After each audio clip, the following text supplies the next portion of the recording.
There's new life in our worship. There's new life in our service.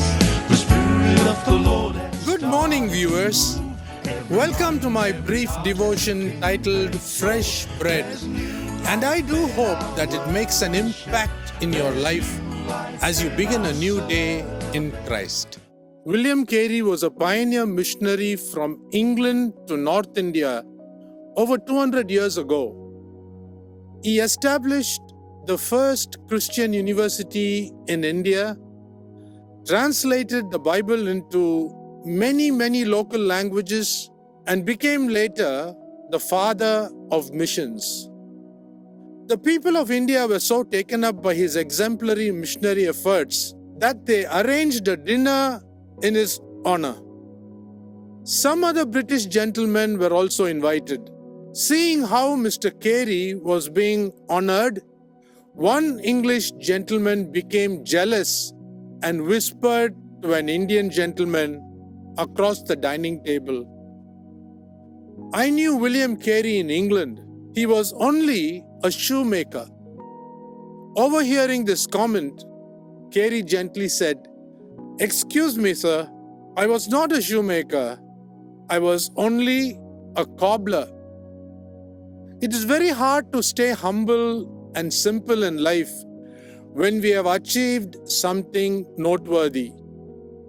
There's a wise saying which goes like this: ability can take us to the top, but only humility can keep us there.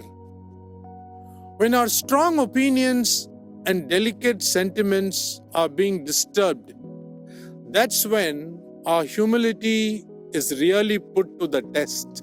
We tend to argue, react harshly, harbor resentment, and refuse to forgive without realizing that for a fraction of a moment we have failed to show the likeness of Christ. The challenge is not to prove that we are genuinely right, but to stay sincerely humble.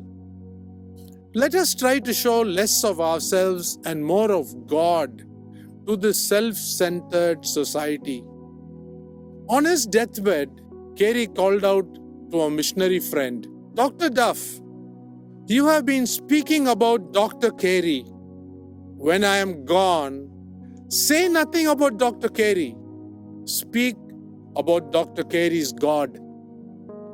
The people around us should stop speaking about us and in time start speaking about our God. Think about this. Have a great day.